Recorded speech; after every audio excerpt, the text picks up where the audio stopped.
안녕하세요. 쭈아빠 이호영입니다. 자, 이번 시간에 여러분과 함께 공부할 인도사는 바로 무굴 제국이라는 왕조에 대해서 공부할 건데, 쌤 미안해, 목이 좀 잠겨서. 자, 이 무굴 제국에 대해서 공부하기 이전에 앞서 배운 인도 왕조들 기억해? 바로 마우야 왕조, 쿠샨 왕조, 이어서 국타 제국까지. 자, 국타 왕조, 국타 제국이 무너진 다음에 본격적으로 인도 지역으로 들어오기 시작한 종교가 뭐냐? 바로 7세기 때 만들어진 종교 이슬람. 자, 이슬람이 이제 인도 지역으로 대거 들어오거든?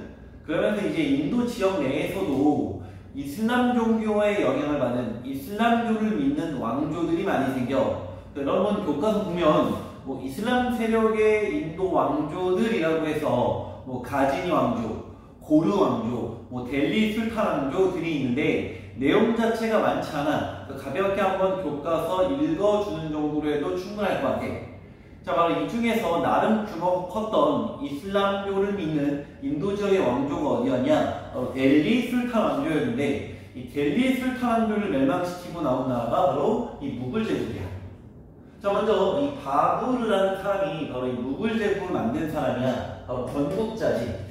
하지만 바부르는 건국한 거 말고는 그렇게 특별한 목적은 없거든. 또 곧바로 뭐로 넘어가냐? 바로 악바르라는 사람에 대해서 공부할 거야. 이 악바르는 문제집에 따라 교과서에 따라 아크바르라고도 나오거든. 요즘 교과서 트렌드는 악바르보다는 아크바르로 나와. 그래서 악바르나 아크바르나 같은 사람이다. 약간의 발음상의 차이라고 보는데 바로 이 사람 때 엄청난 어마무시한 영토 확장을 하거든. 바로 인도 대부분을 통일해. 왜 항상 인도사를 공부하다 보면 전국이 아니라 대부분이라고 하냐? 자, 인도를 지도상으로 치면 그리 좋아. V자거든. 보통 인도는 이 남쪽 지역을 제외한 나머지를 다 통일해. 이 남쪽 지역은 인도에서 통일한 왕조가 거의 없거든. 현대사 와서야 이제 완벽히 장악하는 거지. 교과서들 보면 대부분 그 밑에 지역들은 크게 장악하지 못해. 여러분 교과서에 보면 이 무굴 제국의 영토라든지 여러 왕조들의 영토가 나오는데 항상 이 부분은 끝까지 정복하기 좀 어렵다는 거. 그래서 인도사 공부하다 보면 이 위쪽으로 왕조들이 많이 만들어졌음을 우리가 알 수 있거든. 자, 인도 대부분을 통일한다. 이렇게까지 잘 나갔던 이유는 뭐냐? 자, 이 아크바르 같은 경우는 종교에 대해서 굉장한 관용 정책을 펼쳐. 특정 종교를 믿는다고 뭐 탄압하거나 특정 종교를 믿는다고 밖에 뭘 안 시켜주거나 이런 개념이 아니라 어떤 종교든 힌두교든 이슬람교든 모든 교도, 이 도자는 무리도자. 즉 힌두교를 믿는 사람들 무리들, 이슬람교를 믿는 무리들, 즉 어떤 종교를 믿든 관료로 임명해줬어. 능력만 있으면. 즉 종교적 차별을 심하게 하지 않고 관용 정책을 펼쳤음을 보여주는 게 바로 이 내용이야. 자, 또 이 아크바르가 종교에 대해서 관용 정책을 펼쳤던 또 다른 증거가 뭐냐? 바로 지즈야라는 걸 폐지해. 지즈야. 지즈야는 인도세라고도 하는데 사람에게 부과하는 거야. 어떤 세금이냐면 특정 종교를 믿게 허락해주는 대가로 나라에 내는 세금이 지즈야야. 즉 예를 들어 나는 이슬람교를 믿고 있어. 그럼 나 이슬람교를 믿는 대가로 나라에 내는 내 세금이 바로 지지야야. 자, 그런 지지야를 어떻게 해줘? 그렇지, 폐지, 없애버린다. 뭐 개인 종교 믿는 걸 가지고 그거에 따라 세금을 매기냐. 그래서 자유롭게 종교 믿어라. 지지야를 폐지시켜줘. 자, 그러면 이 같은 것들 때문에, 이 같은 정책 때문에 아크바르는 어떤 종교를 믿는 사람이든지 좋아할 수밖에 없는 사람이잖아. 그래서 이때 나라가 크게 성장하게 된다. 아크바르의 포인트는 종교와 초점을 잡아주면 되는 거야. 자, 그 다음에 나오는 황제가 아우랑제부 황제인데 이 아우랑제부 때 어마무시하게 영토를 확장해. 영토로 치면 최전성기거든. 근데 자, 영토 확장을 한다는 건 다른 지역으로 쳐들어가는 거 아니야? 그러면 전쟁을 벌여야 되는데 역사적으로 전쟁이란 이기든 지든 막대한 에너지 소모가 돼. 어떤 에너지들이 소모되냐? 일단 나라의 병력을 동원해야 될 거 아니야. 또 무기 사야 되고 전쟁 나갈 때 매겨야 되고 엄청난 자금이 든다. 또 전쟁은 이기든 지든 엄청난 에너지, 특히 경제 부담을 떠안게 되거든. 그래서 영토는 넓어졌지만 아쉽게도 재정 부담을 점점 많이 받아. 왜 전쟁은 많이 일으키, 게다가 곳곳에 일으키거든. 전선을 되게 넓혀놔. 그러니까 투입돼야 되는 인적 물적점이 너무 많아진 거야. 그에 따른 재정 부담이 있어지자 아우랑제부 입장에서는 어떻게든 이 부족한 재정을 마련해야 될 거 아니야. 그래서 어떻게 하냐? 이슬람 제일주의를 내세워. 자, 우리 무굴 제국은 이슬람교가 최고다. 이슬람 중심으로 바꿔버리거든. 그럼으로써 이슬람교를 제한 나머지 종교를 믿으려면 니네 옛날에 냈던 인도세 바로 지지야를 다시 내라. 지지야를 부활시켜. 자, 그러면 이슬람 제일주의와 지지야 부활로 어떤 부작용이 나타났을까? 그렇지, 이제 종교적 관용의 사회가 아니야. 종교적 차별의 사회야. 그럼 이슬람 교도를 제한 나머지 종교를 믿는, 특히 힌두교의 숫자가 많았지. 인도 같은 경우는 힌두교도 입장에서는 이 아우랑제부가 어떨까? 당연히 싫지. 종교도 탄압하고 게다가 힌두교 믿는 대가로 세금도 내야 돼. 그러다 보니까 당연히 반발하게 되는 거지. 이 같은 정책 때문에 저항이 나타나게 된다. 여러 저항이 있지만 대표적인 저항이 뭐냐?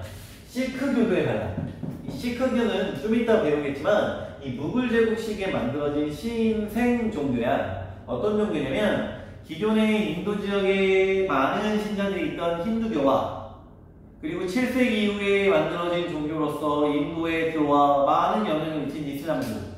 이 힌두교와 이슬람교를 적절하게 믹스해서 새롭게 나오는 경우가 바로 시크교군. 바로 그 시크교 입장에서도 힌두교의 내용이 들어가 있잖아. 힌두교도 출신도 많고. 그래서 이 시크교도가 크게 발달을 해. 뭐 힌두교를 떠나서 이 시크교도 새로운 종교잖아. 그럼 이슬람교를 제한 나머지 애들은 탄압받고 지지하려 했잖아. 그러니까 이 시크교도 자체도 화가 나는 거야. 반발. 그리고 또 다른 엄청난 반발이 뭐냐면 이 마라타 동맹이야. 마라타 동맹은 뭐냐면 이 마라타족이라고 있어. 뭐 딴방 같은 거 마라탕 얘기하는데 미안해. 자, 이 마라타족이 있는데 이 마라타족이 힌두교도들을 중심으로 모아서 만든 동맹이 이 마라타 동맹이야.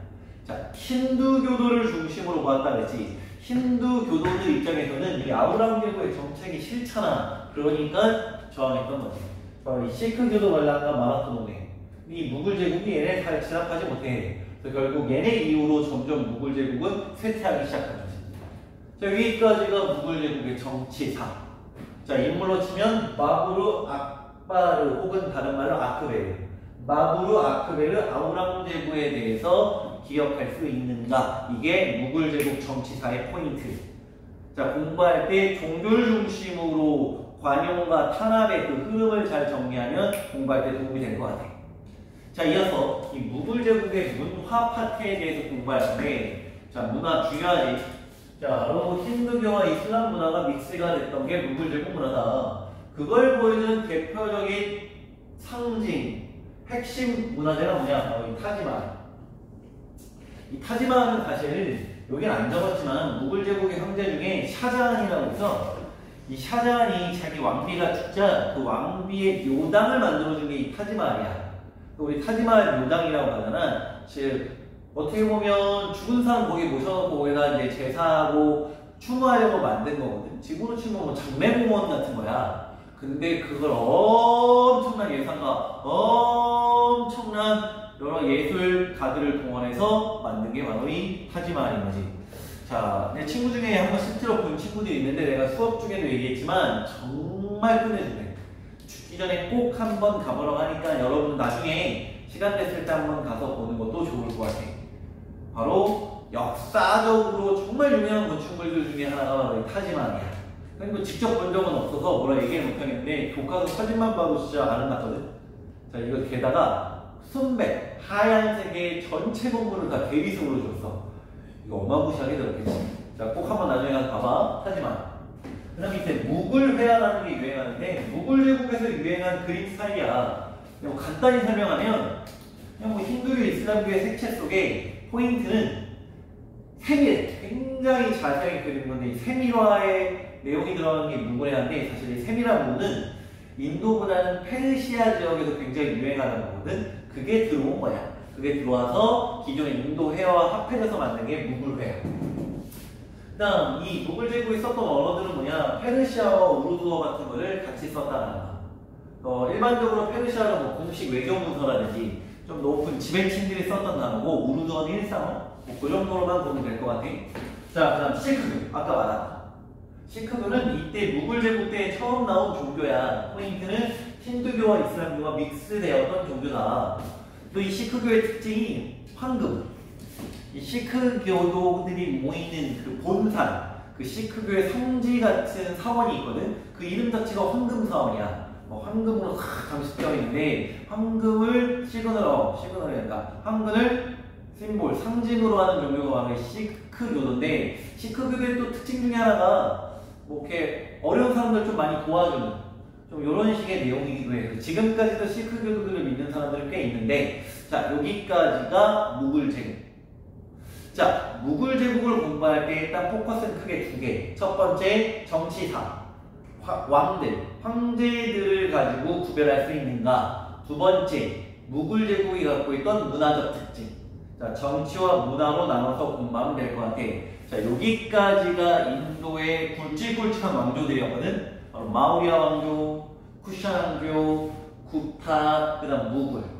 자, 여기까지가 일반적으로 배우는 거고, 자, 무굴 이후에는 우리 2학기 때 배우는 1, 2차 세계대전과 관련된 제국주의와 관련된, 그래서 인도가 영국에게 침략당하고 막 다른 지역에게 침략당하는 그래서 인도 근현대사 파트로 따로 배울 거야.